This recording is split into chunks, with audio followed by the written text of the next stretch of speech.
Colonel, thank you for joining us.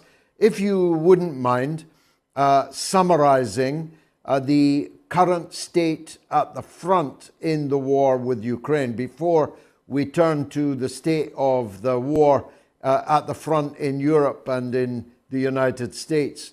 But as a survey of the battlefield, how would you describe it? Many thought that there would be a massive Russian offensive to coincide with the 12-month anniversary.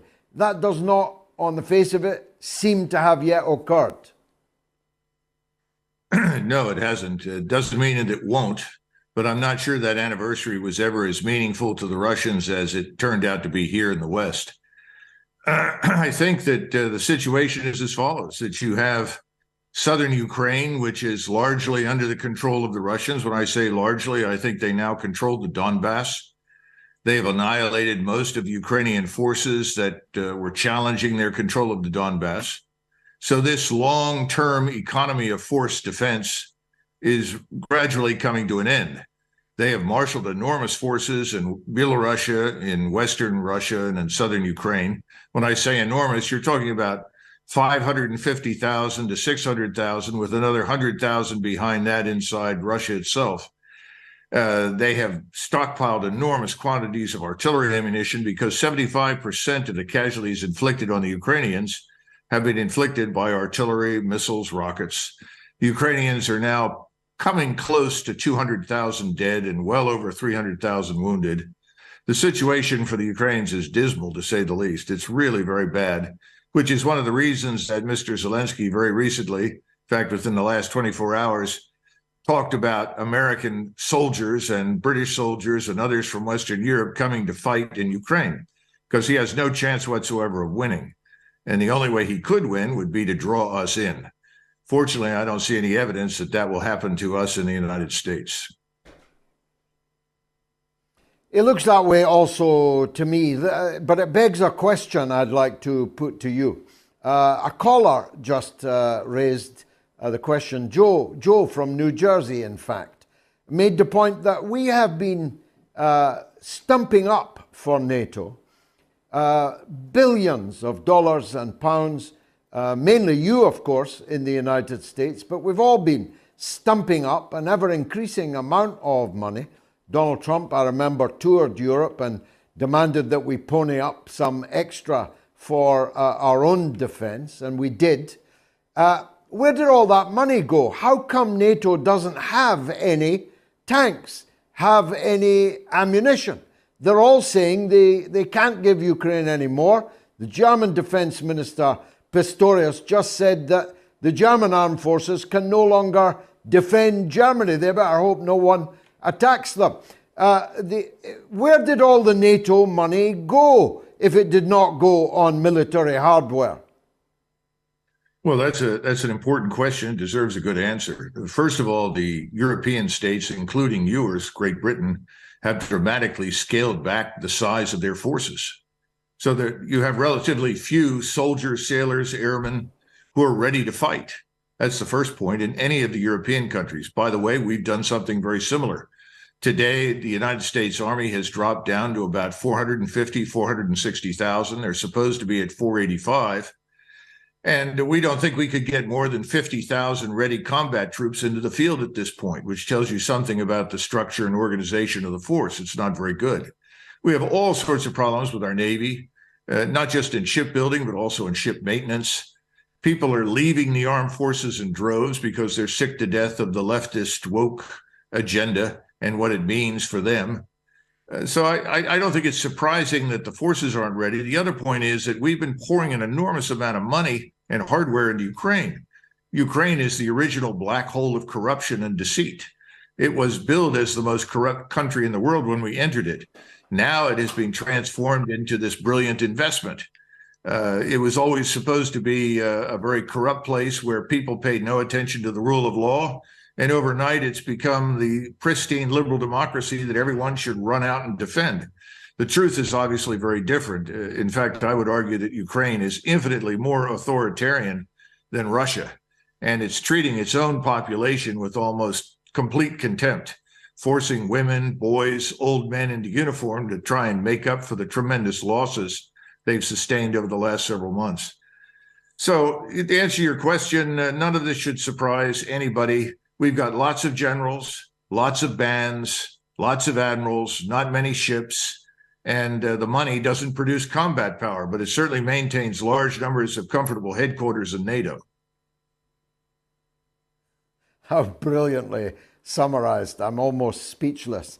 But luckily not entirely speechless. What does it tell us, though, also? I don't remember you ever being speechless. What does it tell us about the military-industrial complex on each side? Russia seems to be able to produce unending, a bottomless supply of military hardware and ammunition, and the West cannot. What does that say about the Western capitalist economy compared to the capitalist economy in Russia, but with still quite a centralized command pool in their economic affairs? And of course, if we turn to China, we have an entirely state-directed economy, albeit with huge levels of private enterprise within them. Do you see any lessons on the superiority, at least on the military field, of these respective and competing sides? Well, it's important to keep in mind that going back to 1990-91, we in the United States, and I would argue you as well, concluded that we were the Lone Ranger on the block. In other words, we were the invincible, invulnerable force. We annihilated this weak Arab army almost overnight with very little difficulty and decided there was no one else that could challenge us. Then the globalists, this class of ruling elites that we have in Western Europe and the United States, decided to use the American military as well as allied militaries to leverage them for interventions around the world to promote themselves, to promote their notions of liberal democratic change, but ultimately to simply secure military hegemony across the world. At the same time, we began investing in very expensive but limited sets of equipment and technologies that are very good, but also fragile. Meanwhile, in Russia, which was recovering from near total economic collapse, began rebuilding itself. And its army was not that large when it first intervened in February of last year. It actually was quite small, maybe 150,000, 180,000 professional soldiers with about 130,000 draftees, but really a limited force designed for territorial defense. However, they did maintain the industrial base and they readied it for use, which meant that they could ramp up very quickly. And their weapons, in some cases, are very complex, by no means inferior to our own. They have all the microcircuitry, the precision guidance, they have the satellite arrays and the global positioning systems. But most of their weapons are more rudimentary and I would argue rugged, easier to rapidly produce. And you have Mr. Putin at the top, who has enormous support from the Russian population. The Russian people are enraged at what has happened. They realize that their country is really at risk because the United States and its friends in Europe have declared Russia a place that has to be destroyed, whose leadership has to be removed, and whose country should be dismembered. Under those circumstances, you're not going to find very many Russians that don't support the war that Mr. Putin has ramped up to fight. But we don't have those surge capacities, so that once we ran through relatively limited sets of equipment, we were in no position to ramp up an industry that is so small that it would take years to expand. So right now we're spending a lot of money, but we're not getting nearly as much for our buck as President Putin is. When you go to China, I would argue it's even more acute there. In China, their current military industrial production capability is twice what ours was during World War II. So for the Chinese to ramp up quickly and provide equipment, ammunition, technology, whatever, to Russia is a very straightforward and easy achievement. But for us, it's a nightmare. And it's even more of a nightmare in Europe, where the Europeans, particularly the Germans, literally disarmed themselves. And yet, these pipsqueaks on the Western side, or semi-imbeciles in the case of Biden, almost certainly demented. They're never done talking about war. They're never done threatening people. And they're even... They haven't figured out... George, they haven't figured out that Russia is not Serbia. Russia is not Iraq. You know, these people are drunk on 30 years of easy victories over relatively small countries that could not effectively defend themselves. That's not Russia. Their resources are in abundance. You can't isolate Russia. Russia's economy is large enough and important enough for China, for India, for the rest of the world, that we can't possibly isolate it and stop them from trading and expanding. Their economy, as you know, is doing much better than anybody in Europe. And I would argue, if you look at their sovereign debt, it's almost minuscule compared to ours, which is crushing. So, you know, there was no serious thinking invested in this proposition. People wanted to bully Russia. They've been trying to bully Russia for 20, 30 years. The 2014 coup that installed this illicit regime in power that's full of hatred for Russia was manna from heaven for Washington. It thought it could build up an attack force in Ukraine that could destroy Russia. And they poured lots of money and training and equipment into it. But they always underestimated Russia. They behaved as though this was just another developing country that could be crushed underfoot. Didn't work. It's not going to work. Yeah, that begs a question then. Are we ruled by fools or knaves? I'm not sure which would be worse, but are they so stupid they imagined that Russia would be so isolated, would be rolled over, that they can defeat Russia and China? Is this because they're fools, or do they know the truth and are merely extorting the rest of us, playing some kind of fatal poker game? Well, I think you've described all of it. Certainly we have our share of fools. There's no question about that. People that don't understand what the word war actually means. I mean, we haven't seen a real war, knockdown, drag out wars for what, 80 years? And so people have lost their fear of it. Americans don't understand. The war can come here. Russia can escalate horizontally. We are not sitting in splendid isolation, immune to attacks from Russia. And I'm not talking about nuclear weapons. I'm talking about a whole range of capabilities. Americans have no idea. The people in Washington are out of touch with reality. They have been sitting on top of the mountain for so long, they've lost sight of the people struggling to climb the mountain below them. So I think it's a combination of everything you said. That along with the death of integrity in terms of reporting and news, we've had the death of strategy. No one establishes attainable objectives. No one balances ends against means.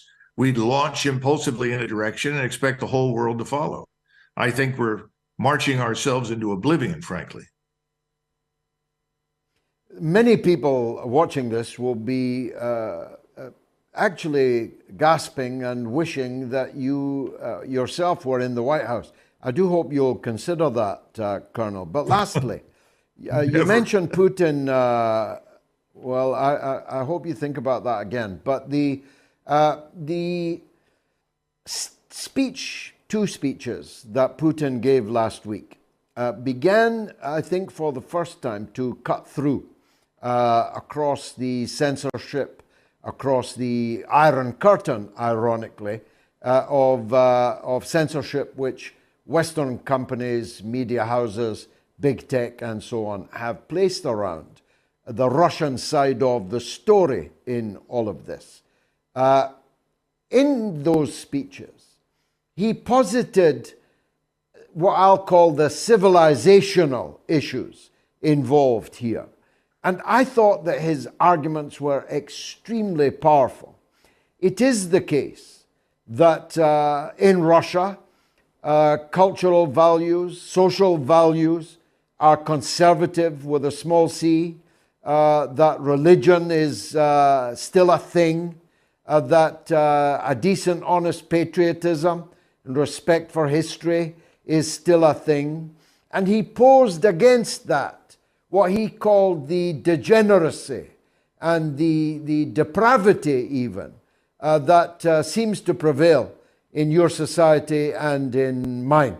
you know, the 97 genders, the children being exposed to all kinds of horrific sexualization, the pressure on the age of consent with children, the trans issues and all the rest. He posited he argued, clean, conservative normality of Russian society against the abnormality that seems to dominate in the West. Now, insofar as people heard those arguments, I think many people in your country and mine would be with Putin in that dichotomy. What say you? No, I think you're absolutely right. And that's why we have to understand that this war was conceived, launched, and is being conducted by a relatively small number of so-called globalist ruling elites in London, Washington, New York City, to a lesser extent in Paris and Berlin. And they are inspired by Soros, not by Christianity. They are inspired by Marx, obviously much more than they are by Benjamin Franklin, Thomas Jefferson, Thomas Hobbes, and so forth. This is what we're up against. The gap between the ruled and the ruling elite has never been greater than it is today in the United States. And it's a very dangerous thing because we know when that occurs, the potential for tremendous upheaval in the event of a dramatic downturn in the economy is huge. You know, there's another point here that I think your viewers need to understand. The UN indicates that somewhere between 50 and 60,000 Ukrainian children have gone missing. Now, we know what that means. We know the sick disease of pedophilia that is widespread in the West and the United States. We have open borders, and 2.5 million people have invaded this country. Some of them have come in with criminal intentions. We also know large numbers of women and children have disappeared in this process. No one in Washington, and I can't find anybody in London or New York City, seems remotely concerned about it. But it's a great concern for the American people. We want to reestablish the rule of law. We want to defend our borders. We want to see an end to the fighting. We would like to see peace talks take place. But as you heard yesterday, Jens Stoltenberg announced, no doubt at the behest of his masters in Washington and London, that Russia will have no peace until effectively, they withdraw entirely from Ukraine. This is absurd and nonsensical. It has no chance of happening, but it's a signal to Mr. Putin and to the Russians. They have no negotiating partner. What this means is that Ukraine has to be crushed. And that's a tragedy because it's not something we want. I don't think it's something the Russians want, but they have no choice. We've left them no off-ramp. Does this poll surprise you, Colonel, finally? I asked if you had to vote for one of them, who would you vote for? A, Putin, B, Biden. And I can tell you that more than 20,000 people have voted by 90% to 10% for Putin. Does that surprise you, that poll? It does a little bit because of the enormous effort that's been invested in demonizing Mr. Putin. I mean, Mr. Putin is now in the same category with Stalin and Hitler and Saddam Hussein and so forth. So it's hard for me to imagine that people are that alert that they know that's not true.